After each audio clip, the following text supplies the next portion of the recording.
TPA Sarimukti Bandung, kini distribusi pengiriman sampah jadi terganggu. Sekitar 40.000 ton sampah masih menggunung di tempat pembuangan sementara Kota Bandung. Sampah di Bandung Raya belum juga usai. Akibatnya, sampah-sampah di tiap TPS pun semakin menumpuk hingga tidak tertampung.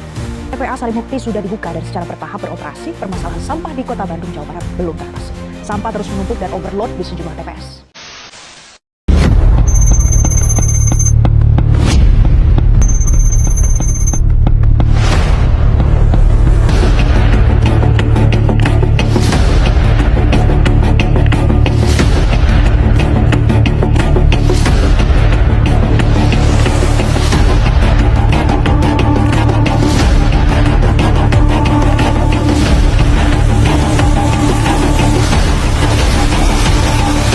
Kota Bandung saat ini tengah menghadapi kondisi darurat sampah, di mana sering ditemukannya tumpukan-tumpukan sampah di area pasar, jalanan, bahkan hingga masuk ke pemukiman. Kondisi ini perlu segera diatasi karena Kota Bandung merupakan salah satu penyumbang sampah terbesar, di mana berjumlah 172 ritase per harinya. Namun, di tengah kondisi darurat saat ini, ada inisiatif positif yang perlu diapresiasi dan perlu menjadi sorotan, yaitu di kawasan Kecamatan Bandung Kidul, yang terdiri dari 4 kelurahan di mana masyarakatnya bekerja sama dengan Dinas Lingkungan Hidup untuk menjalankan sebuah program, yaitu program kawasan bebas sampah. Melalui metode magotisasi, yakni pengolahan sampah organik menggunakan larva lalat tentara hitam, masyarakat berupaya mengelola sampah langsung dari sumbernya. Cara ini terbukti mampu mengurangi volume sampah secara signifikan dan sekaligus menciptakan lingkungan yang sehat dan bersih.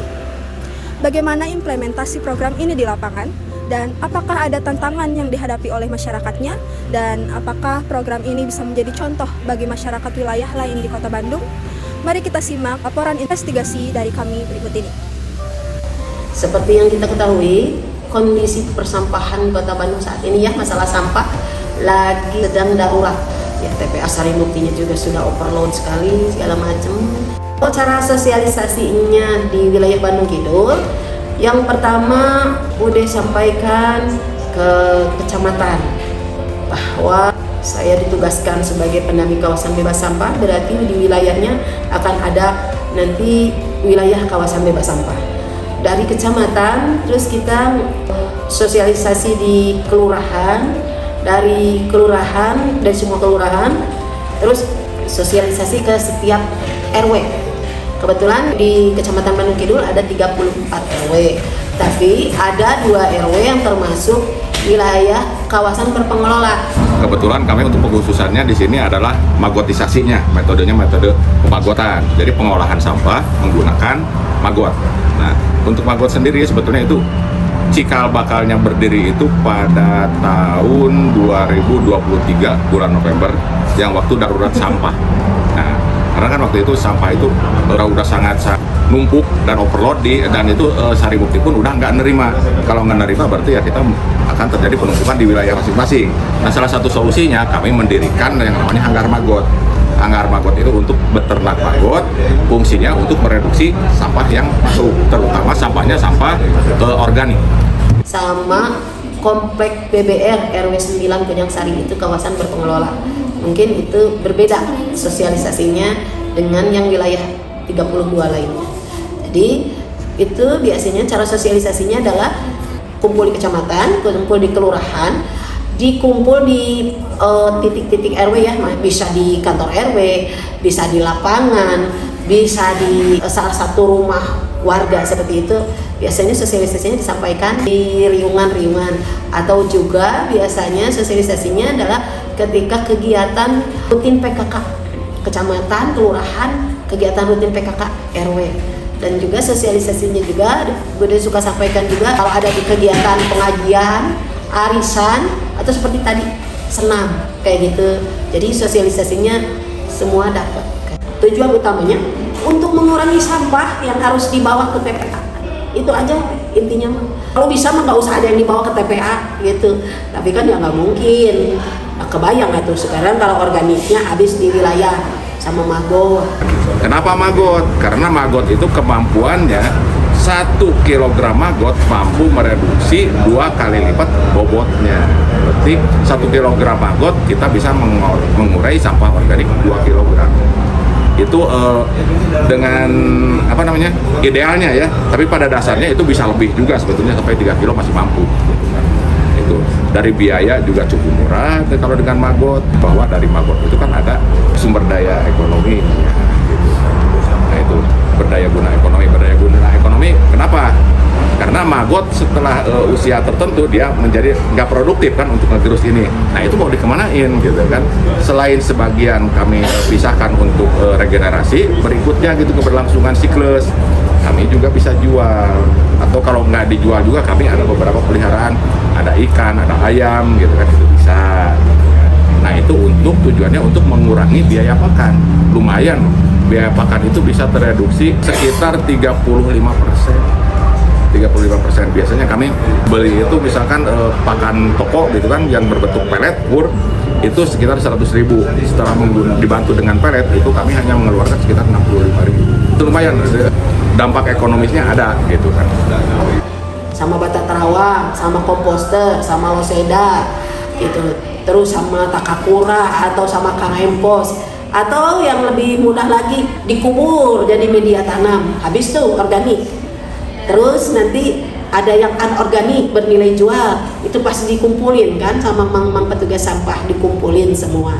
Nah sisanya apa? Residu. Nah residu inilah yang nanti akan diangkut, tapi kalau memang ada beberapa wilayah yang residunya selesai, tapi kalau kebetulan di wilayah Bandung Kidul ini residu itu yang bisa selesai ada di RW 5 Menggar atau Komplek Batu Nunggal Indah yang nanti sampah residunya dijadikan RDF. Kalau dari DLH, pertama yang diperbantukannya adalah dengan diturunkannya kami ya, pendamping kawasan bebas sampah, 1 kecamatan 1 orang ya untuk mendampingi kecamatan itu sendiri. Terus dari DLH dibantu juga Sarpras. Jadi sesuaikan dengan kebutuhan di wilayah. Ada yang butuh rumah maggot plasma ya, media pengolahan maggot yang plasma, atau juga ember organik, atau pucak, atau troli, atau apa saja. Jadi untuk menunjang terlaksananya kegiatan kawasan bebas sampah ini. Udah selalu sampaikan bahwa kalau penyediaan tempat sampah di rumah sendiri adalah kewajiban pemilik rumah. Nah kalau yang DLH bantu adalah memberikan Sarpras untuk di titik-titik kumpul. Jadi seperti tadi kan tim gerobak bawa ya pakai ember, nah itu titik kumpul. Jadi nanti untuk terlaksananya kegiatan ini, jadi DLH membantu Sarprasnya butuh apa? Butuh bata terawang, butuh peralatan-peralatan tadi gitu yang disebutkan, itu kami insya Allah bisa bantu asalkan wilayah itu sendiri bergerak. Kebetulan di sini di setiap wilayah ini sudah ada rumah maggot, hanggar maggot ya. Kebetulan kalau di Mengger, Wate sama Kujang Sari itu hanggar maggot yang besar. Kalau di Batu Nunggal itu plasma, tapi ada 9 gitu. Nah, organiknya ini kita menemukan inovasi, kita jadikan sebagai campuran untuk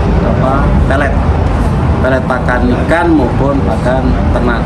Kalau hitungannya kemarin sampah Jadi sampah organik itu sekitar 60-an ya Pak? ya sekitar 60 kilo 60 kilo itu. per hari. Kalau sampah anorganik organik sama residunya itu sekitar Banyak ya? Berapa lebih banyak ya warga kita? Kita di sini berkisar dari 20 sampai 30% dari total sampah yang kita produksi di RW 8. Organiknya itu 20 sampai 30%. Nah, ini jadi setiap sampah yang masuk dari warga gitu kan, itu langsung kami tampung, kita pilah dulu, karena walaupun itu emang udah ada instruksi bahwa di setiap rumah tangga itu harus dilakukan pemilahan antara organik dengan anorganik, tapi kenyataannya dari tim yang dibawa sama petugas gober itu gitu, petugas sampah itu ternyata masih ada tercampur. Nah itu kami bersihkan lagi, dan itu setelah emang itu adalah sedikit-sedikit yang anorganiknya itu masukin ke mesin penggiling. Mesin penggiling tujuannya untuk apa? Dengan menggunakan mesin penggiling supaya proses produksinya lebih cepat. Sebetulnya untuk yang sampah kasar pun kita begitu langsung dari rumah tanpa melalui proses penggilingan bisa aja, tapi prosesnya akan lambat. Nah ini kan kami dikejar dengan kuota harian. Kuota harian sampah yang masuk itu antara 325 sampai dengan 500 kg per hari untuk satu kelurahan. Kecamatan lain sarannya ya kalau menurut Bu Dema bisa lah semua juga, cuman yaitu biasanya komunikasi antara masyarakat dengan kelurahan dengan kecamatan kayaknya kurang. Biasanya yang datangnya RW-nya lagi kan kayak gitu kalau harus ke kelurahan. Tapi ketika kelurahan datang di warga, komunikasi itu terjalin. Bandung sedang berpacu dengan waktu, mengejar target ambisius dengan mengurangi 430 ton sampah per hari dalam 3 bulan ke depan. Pemerintah membentangkan harapan dengan memperluas kemitraan bank sampah hingga 700 titik, membentuk 383 kawasan bebas sampah, dan menebar 589 rumah magot untuk mengolah sampah organik. Di atas kertas, angka-angka ini memberikan secerca harapan. Bahkan, sejak Desember 2023, tak ada lagi TPS yang kewalahan menerima sampah. Semua kini hanya menampung residu berupa jejak akhir dari konsumsi kita. Tapi pertanyaannya, kini bukan lagi berapa banyak program yang dijalankan, melainkan berapa lama kita mampu menjaganya tetap berjalan. Perubahan bukan soal janji pemerintah semata, tapi soal komitmen kita semua untuk berhenti hanya membuang dan mulai bertanggung jawab. Jadi, sudah sejauh mana kita mengurangi sampah?